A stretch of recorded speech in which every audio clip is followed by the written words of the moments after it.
ಸಿಂಹರಾಶಿಯವರೇ, December 2025ರ ನಿಮ್ಮ ಭವಿಷ್ಯ ಇಲ್ಲಿದೆ. ಸಿಂಹರಾಶಿಯವರೇ, ಇಂದು ನಾವು ವಿಶ್ಲೇಷಿಸಲಿರುವ ಕಾಲಘಟ್ಟ ಅಥವಾ ಸಮಯ ಚಕ್ರವು ಡಿಸೆಂಬರ್ 4, 2025ರಿಂದ ಡಿಸೆಂಬರ್ 17, 2025ರವರೆಗೆ. ಬಹುಶಃ ಕಳೆದ ಕೆಲವು ವಾರಗಳಿಂದ ನೀವು ವಿಚಿತ್ರವಾದ ಒತ್ತಡವನ್ನು ಅನುಭವಿಸುತ್ತಿರಬಹುದು. ಕೆಲಸಗಳು ನಡೆಯುತ್ತಿವೆ, ಆದರೆ ಅಡೆತಡೆಗಳೊಂದಿಗೆ. ಮನಸ್ಸಿನಲ್ಲಿ ಒಂದು ಬಗೆಯ ಚಡಪಡಿಕೆ ಇದೆ, ಒಂದು ತಿಳಿಯದ ಭಯವಿದೆ. ಮತ್ತು ಈ ಮೋಡಗಳು ಯಾವಾಗ ಕರಗುತ್ತವೆ ಎಂದು ನೀವು ಯೋಚಿಸುತ್ತಿರಬಹುದು. ಆದರೆ ನನ್ನ ಬಳಿ ನಿಮಗೊಂದು ದೊಡ್ಡ ಸಿಹಿ ಸುದ್ದಿ ಇದೆ. ಈ 15 ದಿನಗಳಲ್ಲಿ ನಿಮ್ಮ ಜೀವನದ ಪ್ರಮುಖ ಗ್ರಹವು ತನ್ನ ಸ್ಥಾನವನ್ನು ಸಂಪೂರ್ಣವಾಗಿ ಬದಲಾಯಿಸಲಿದೆ. ಅದು ಸಂಘರ್ಷದ ಮನೆಯಿಂದ ಹೊರಬಂದು ಭಾಗ್ಯದ ಮನೆಗೆ ಪ್ರವೇಶಿಸಲಿದೆ. ನಾವು ಇಂದು ತಿಳಿಯಲಿದ್ದೇವೆ, ಡಿಸೆಂಬರ್ 4ರಿಂದ 7ರ ನಡುವೆ ನೀವು ನಿರ್ಧಾರ ತೆಗೆದುಕೊಳ್ಳದೆ ಕಾಯಬೇಕಾದ ಆ ಡಿಸಿಷನ್ ಪೆಂಡಿಂಗ್, ನಿರ್ಧಾರ ಬಾಕಿ ಉಳಿದಿರುವ ಸಮಯ ಯಾವುದು ಎಂದು. ನಿಮ್ಮ ಕೆಲಸದಲ್ಲಿ ಪವಾಡ ನಡೆಯಬಹುದಾದ ಆ 3 ಸುವರ್ಣ ದಿನಗಳು ಯಾವುವು? ಮತ್ತು ಶೇರ್ ಮಾರುಕಟ್ಟೆಯಲ್ಲಿ ನೀವು ಲಾಭವನ್ನು ಬುಕ್ ಮಾಡಬೇಕಾದ ಆ ಒಂದು ವಿಶೇಷ ದಿನದ ಬಗ್ಗೆಯೂ ನಾವು ಮಾತನಾಡಲಿದ್ದೇವೆ. ನಾನು ನಿಮ್ಮ ಆಸ್ಟ್ರೋಗೈಡ್, ಮತ್ತು ನಾವು ಸಂಪೂರ್ಣ ಆಳವಾಗಿ, ಯಾವುದೇ ಆತುರವಿಲ್ಲದೆ ನಿಮ್ಮ ಗ್ರಹಗಳ ಚಲನೆಯನ್ನು ಡಿಕೋಡ್ ಮಾಡುತ್ತೇವೆ. ಆದ್ದರಿಂದ ನೋಡಿ, ನೀವು ಸಿಂಹರಾಶಿಯವರು. ನಿಮ್ಮ ಅಧಿಪತಿ ಸೂರ್ಯ. ಸೂರ್ಯ ಎಂದರೆ ರಾಜ. ನೀವು ಸ್ವಭಾವತಃ ನಾಯಕರು. ನೀವು ತಲೆಬಾಗಲು ಇಷ್ಟಪಡುವುದಿಲ್ಲ. ಆದರೆ ಕಳೆದ ಕೆಲವು ಸಮಯದಿಂದ ಅಷ್ಟಮ ಶನಿಯು ನಿಮಗೆ ತಲೆಬಾಗುವುದನ್ನು ಕಲಿಸಿದ್ದಾನೆ. ನಿಮಗೆ ತಾಳ್ಮೆಯನ್ನು ಕಲಿಸಿದ್ದಾನೆ. ಶನಿಯು 8ನೇ ಮನೆಯಲ್ಲಿದ್ದಾಗ ಹಳೆಯ ಕಾಯಿಲೆಗಳನ್ನು ಉಲ್ಬಣಗೊಳಿಸುತ್ತಾನೆ. ಅತ್ತೆ ಮಾವಂದಿರ ಕಡೆಯಿಂದ ಒತ್ತಡವನ್ನು ನೀಡುತ್ತಾನೆ ಮತ್ತು ಆಗುವ ಕೆಲಸಗಳನ್ನು ಕೊನೆಯ ಕ್ಷಣದಲ್ಲಿ ನಿಲ್ಲಿಸುತ್ತಾನೆ. ಈ ಪರಿಸ್ಥಿತಿ ಈಗಲೂ ಇದೆ. ಶನಿ ಇನ್ನೂ ಅಲ್ಲೇ ಇದ್ದಾನೆ. ಆದರೆ ಬದಲಾವಣೆ ಏನು ಬರುತ್ತಿದೆ? ಬದಲಾವಣೆ ಗುರುವಿನ ರೂಪದಲ್ಲಿ ಬರುತ್ತದೆ. ಡಿಸೆಂಬರ್ 5ರಂದು ಗುರು ಮಿಥುನ ರಾಶಿಯನ್ನು ಪ್ರವೇಶಿಸಿದಾಗ ಅವರು ನಿಮ್ಮ 11ನೇ ಮನೆಗೆ ಬರುತ್ತಾರೆ. ಜ್ಯೋತಿಷ್ಯ ಶಾಸ್ತ್ರದಲ್ಲಿ 11ನೆಯ ಮನೆಯನ್ನು ಇಚ್ಛಾಪೂರ್ತಿ ಮನೆ ಎಂದು ಕರೆಯಲಾಗುತ್ತದೆ. ನಿಮ್ಮ ಅಡಗಿರುವ ಆಸೆಗಳು, ಅದು ಪ್ರಮೋಷನ್ ಆಗಿರಲಿ, ಸಂತಾನ ಪ್ರಾಪ್ತಿಯಾಗಿರಲಿ, ಅಥವಾ ಯಾವುದೇ ಆಸ್ತಿ ಖರೀದಿಸುವುದಾಗಿರಲಿ, ಗುರು ಇಲ್ಲಿಗೆ ಬಂದ ಕೂಡಂಡಲೇ ಆ ಆಸೆಗಳಲ್ಲಿ ಜೀವ ಬರುತ್ತದೆ. ಮತ್ತು ನಿಮಗೆ ಒಂದು ಬಹಳ ಗೂಢವಾದ ವಿಷಯವನ್ನು ಹೇಳುತ್ತೇನೆ. ಗುರುವಿನ ಬಳಿ 3 ದೃಷ್ಟಿಗಳಿವೆ.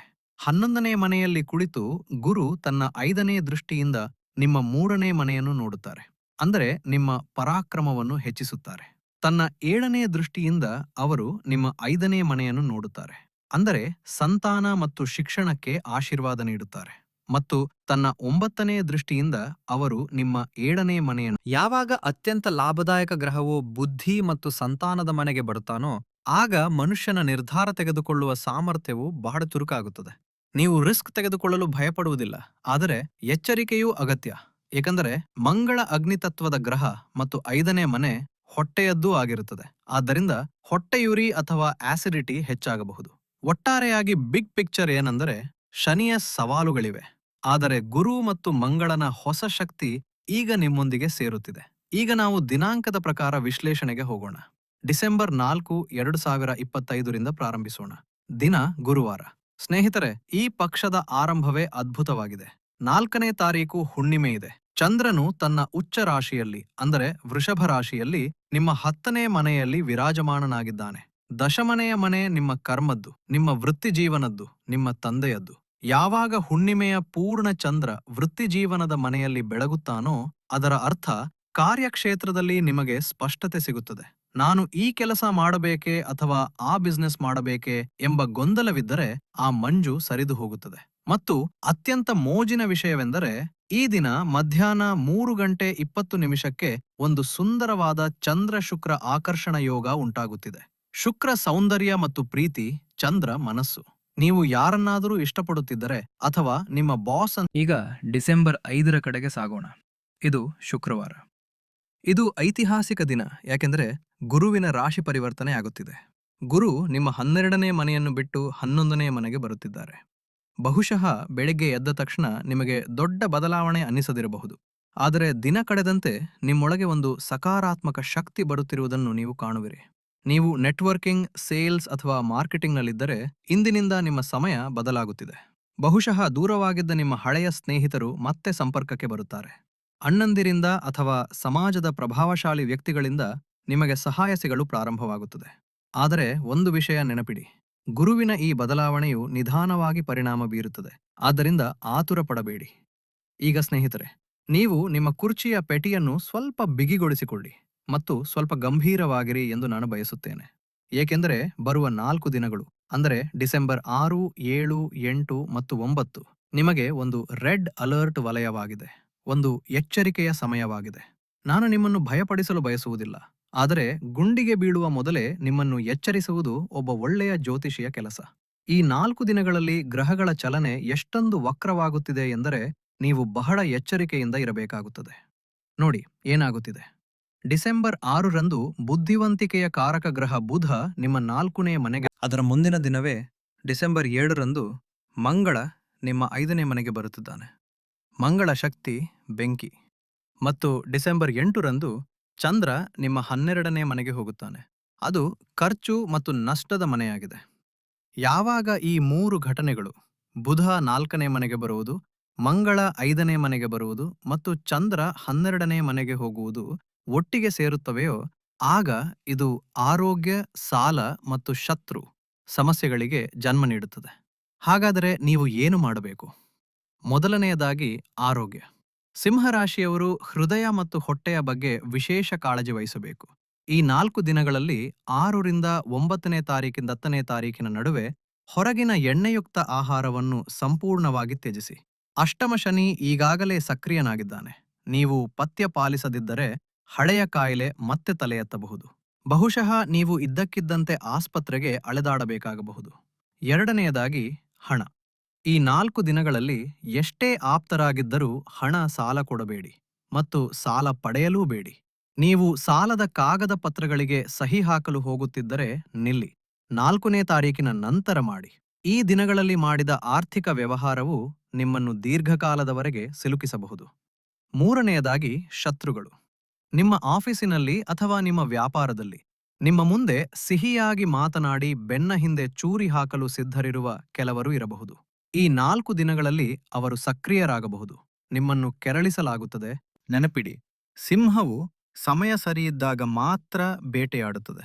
ಈಗ ಶಾಂತವಾಗಿರುವ ಸಮಯ. ಆದಾಗ್ಯೂ ಡಿಸೆಂಬರ್ 7ರ ರಾತ್ರಿ ಒಂದು ಒಳ್ಳೆಯ ಸುದ್ದಿಯೂ ಇದೆ. ರಾತ್ರಿ 10:35 ಗಜಕೇಸರಿ ಯೋಗ ಉಂಟಾಗುತ್ತಿದೆ. ಇದರ ಅರ್ಥವೇನೆಂದರೆ ಎಷ್ಟೇ ಕಷ್ಟಗಳಿದ್ದರೂ ಯಾವುದೋ ದೈವಿಕ ಶಕ್ತಿ ಅಥವಾ ಗುರು ಸಮಾನ ವ್ಯಕ್ತಿ ನಿಮ್ಮ ಸಹಾಯಕ್ಕೆ ಬರುತ್ತಾರೆ ಮತ್ತು ನೀವು ದೊಡ್ಡ ನಷ್ಟದಿಂದ ಪಾರಾಗುತ್ತೀರಿ. ಡಿಸೆಂಬರ್ 9ರ ಸಂಜೆ ಕಳೆಯುತ್ತಿದ್ದಂತೆ ಈ ಭಾರವು ಕಡಿಮೆಯಾಗಲು ಪ್ರಾರಂಭವಾಗುತ್ತದೆ ಮತ್ತು ಈಗ ನಾವು ಒಂದು ಸುಂದರವಾದ ಹಂತಕ್ಕೆ ಪ್ರವೇಶಿಸುತ್ತೇವೆ. ಅದುವೇ ಸಂಬಂಧಗಳು ಮತ್ತು ವಿವಾಹದ ಹಂತ. ಡಿಸೆಂಬರ್ 9ರ ನಂತರ ಮತ್ತು ವಿಶೇಷವಾಗಿ 10, 11 ಮತ್ತು 12 ಡಿಸೆಂಬರ್ ಸಮಯವು ನಿಮ್ಮ ಪರವಾಗಿ ತಿರುಗುತ್ತದೆ. ಈ ದಿನಗಳಲ್ಲಿ ಚಂದ್ರ ನಿಮ್ಮ 12ನೇ ಮನೆಯಿಂದ ಹೊರಬಂದು ನಿಮ್ಮ ಲಗ್ನ ಭಾವಕ್ಕೆ ಅಂದರೆ ನಿಮ್ಮದೇ ರಾಶಿ ಸಿಂಹಕ್ಕೆ ಬರುತ್ತಾನೆ. ಯಾವಾಗ ಚಂದ್ರ ಲಗ್ನಕ್ಕೆ ಬರುತ್ತಾನೋ ಮನುಷ್ಯನ ಆತ್ಮವಿಶ್ವಾಸ 7ನೇ ಆಕಾಶದಲ್ಲಿರುತ್ತದೆ. ಕಳೆದ 4 ದಿನಗಳಲ್ಲಿ ಇದ್ದ ಭಯ ಮತ್ತು ಆತಂಕ ಮಾಯವಾಗುತ್ತದೆ. ನೀವು ಕನ್ನಡಿಯಲ್ಲಿ ನಿಮ್ಮನ್ನು ನೋಡಿಕೊಂಡು ಹೌದು ನಾನು ಮಾಡಬಲ್ಲೆ ಎಂದು ಅನುಭವಿಸುತ್ತೀರಿ. ನಿಮ್ಮ ಮುಖದಲ್ಲಿ ಒಂದು ವಿಶೇಷವಾದ ಕಲೆ ಇರುತ್ತದೆ.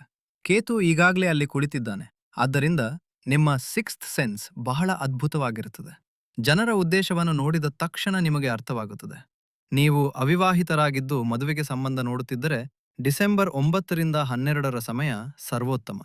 ನೀವು ಯಾರನ್ನಾದರೂ ಪ್ರಪೋಸ್ ಮಾಡಲು ಬಯಸುತ್ತಿದ್ದರೆ ಅಥವಾ ನಿಮ್ಮ ತಂದೆ ತಾಯಿಯ ಬಳಿ ನಿಮ್ಮ ಇಷ್ಟದ ಮದುವೆಯ ಬಗ್ಗೆ ಮಾತನಾಡಲು ಬಯಸುತ್ತಿದ್ದರೆ ಈ ಸಮಯ ಸಂಪೂರ್ಣ ಸರಿಯಾಗಿದೆ. ಏಕೆಂದರೆ ಈಗ ಗುರುವಿನ ದೃಷ್ಟಿ ನಿಮ್ಮ 7ನೇ ಮನೆ ಮೇಲೆ ಬೀಳುತ್ತಿದೆ ಮತ್ತು ಚಂದ್ರ ಲಗ್ನದಲ್ಲಿ ಕುಳಿತು 7ನೇ ಮನೆಯನ್ನು ನೋಡುತ್ತಿದ್ದಾನೆ. ಈ ಜೋಡಿ ಪ್ರಭಾವವು ವಿವಾಹ ಯೋಗವನ್ನು ಬಹಳ ಪ್ರಬಲವಾಗಿಸುತ್ತದೆ. ಡಿಸೆಂಬರ್ 12ರ ಬೆಳಿಗ್ಗೆ 9 ಗಂಟೆಗೆ ಚಂದ್ರನು ನಿಮ್ಮ 2ನೇ ಮನೆಗೆ ಕನ್ಯಾ ರಾಶಿಗೆ ಪ್ರವೇಶಿಸಿದಾಗ ಮತ್ತೊಮ್ಮೆ ಗಜಕೇಸರಿ ಯೋಗ ಉಂಟಾಗುತ್ತದೆ. 2ನೇ ಮನೆ ಆಗುತ್ತದೆ.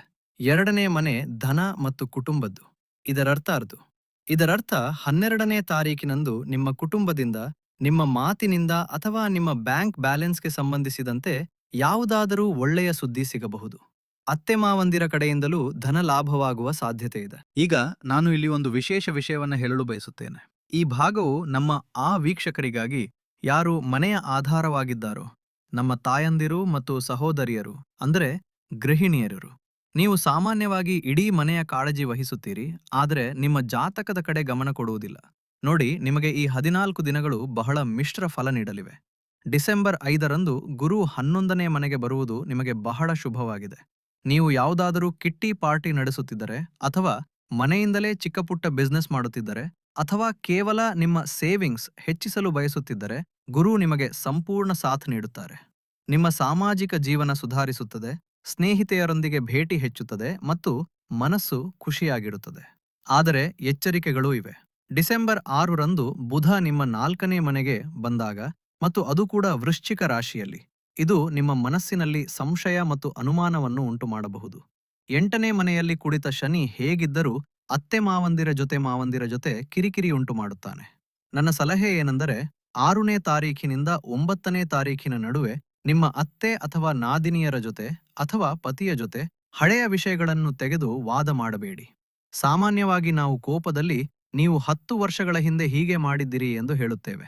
ಈ ಹಳೆಯ ವಿಷಯಗಳನ್ನು ಕೆದಕುವುದು ಈ ಸಮಯದಲ್ಲಿ ನಿಮ್ಮ ಮನೆಯ ಶಾಂತಿಯನ್ನು ಹಾಳು. ಆರೋಗ್ಯದ ವಿಷಯದಲ್ಲಿ ನಿಮಗೆ ಸೊಂಟ ನೋವು ಮತ್ತು ಕಾಲು ನೋವಿನ ದೂರು ಇರಬಹುದು. ಕೆಲಸದ ಒತ್ತಡ ಹೆಚ್ಚಿರುತ್ತದೆ, ಆದ್ದರಿಂದ ಮಧ್ಯೆ ಮಧ್ಯೆ ವಿಶ್ರಾಂತಿ ತೆಗೆದುಕೊಳ್ಳಿ. 16ನೇ ತಾರೀಕಿನ ನಂತರ ಸೂರ್ಯ ಬದಲಾದಾಗ ಮಕ್ಕಳು ಕೂಡ ನಿಮ್ಮ ಮಾತು ಕೇಳುವುದನ್ನು ಮತ್ತು ಮನೆಯ ವಾತಾವರಣ ಖುಷಿಯಾಗಿರುವುದನ್ನು ನೀವು ಕಾಣುವಿರಿ. ಅಲ್ಲಿಯವರೆಗೆ ನಿಮ್ಮ ಮನೆಯ ದೇವರ ಕೋಣೆಯಲ್ಲಿ ಬೆಳಿಗ್ಗೆ ಸಂಜೆ ತುಪ್ಪದ ದೀಪವನ್ನು ತಪ್ಪದೇ ಹಚ್ಚಿ, ಇದರಿಂದ ನಕಾರಾತ್ಮಕ ಶಕ್ತಿ ದೂರವಾಗುತ್ತದೆ. ಈಗ ಮತ್ತೆ ನಮ್ಮ ಸಮಯ ಚಕ್ರಕ್ಕೆ ಬರೋಣ. 12ನೇ ತಾರೀಕಿನವರೆಗೆ ಎಲ್ಲವೂ ಚೆನ್ನಾಗಿದೆ. ಆದರೆ 13, 14 ಮತ್ತು 15 ಡಿಸೆಂಬರ್ನಲ್ಲಿ ನೀವು ಮತ್ತೆ ಸ್ವಲ್ಪ ಜಾಗರೂಕರಾಗಿರಬೇಕು. ಈ ಸಮಯ ಅಪಾಯದ ಸಮಯವಲ್ಲ, ಆದರೆ ಮಾನಸಿಕ ಒತ್ತಡದ ಸಮಯ. ಡೇಟಾ ಸ್ಪಷ್ಟವಾಗಿ ತೋರಿಸುತ್ತಿದೆ, ಈ 3 ದಿನಗಳಲ್ಲಿ ಹೈ ಸ್ಟ್ರೆಸ್ ಇರುತ್ತದೆ. ಏನಾಗುತ್ತದೆ? 13 ಡಿಸೆಂಬರ್ರಂದು ಚಂದ್ರ ಕನ್ಯಾ ರಾಶಿಯಲ್ಲಿ 2ನೇ ಮನೆಯಲ್ಲಿ ಇರುತ್ತಾನೆ. ಕನ್ಯಾ ರಾಶಿ ವಿಶ್ಲೇಷಣೆಯ ರಾಶಿ, ತಪ್ಪು ಹುಡುಕುವ ರಾಶಿ. ನೀವು ಸಣ್ಣ ವಿಷಯಗಳನ್ನು ಬಹಳವಾಗಿ ಯೋಚಿಸುತ್ತೀರಿ. ಅವರು ನನಗೆ ಹಾಗೆ ಯಾಕೆ ಹೇಳಿದ್ರು? ನನ್ನ ಕೆಲಸ ಯಾಕಾಗ್ಲಿಲ್ಲ? ಈ ಅತಿಯಾದ ಯೋಚನೆ, ಓವರ್ ಥಿಂಕಿಂಗ್, ನಿಮಗೆ ತೊಂದರೆ ಕೊಡುತ್ತದೆ. ನಂತರ 14 ಮತ್ತು 15 ಡಿಸೆಂಬರ್ರಂದು ಚಂದ್ರ ನಿಮ್ಮ 3ನೇ ಮನೆಗೆ, ತುಲಾ ರಾಶಿಗೆ ಬರುತ್ತಾನೆ. 3ನೇ ಮನೆ ಪರಾಕ್ರಮ ಮತ್ತು ಸಹೋದರ ಸಹೋದರಿಯರದ್ದು. ನೀವು ಕಷ್ಟಪಟ್ಟು ಕೆಲಸ ಮಾಡುತ್ತಿದ್ದೀರಿ, ಓಡಾಡುತ್ತಿದ್ದೀರಿ, ಬೆವರು ಸುರಿಸುತ್ತಿದ್ದೀರಿ. ಆದರೆ ಅದರ ಫಲಿತಾಂಶ ಸಿಗುತ್ತಿಲ್ಲ ಎಂದು ನಿಮಗೆ ಅನ್ನಿಸಬಹುದು. ಗಾಡಿ ನ್ಯೂಟ್ರಲ್ನಲ್ಲಿ ರೇಸ್ ಕೊಡುತ್ತಿರುವಂತೆ ಅನ್ನಿಸಬಹುದು.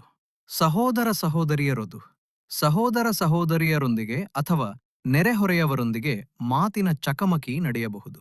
ಸೂರ್ಯ ಇನ್ನೂ ವೃಶ್ಚಿಕ ರಾಶಿಯಲ್ಲಿ ತನ್ನ ಕೊನೆಯ ಹಂತದಲ್ಲಿದ್ದಾನೆ.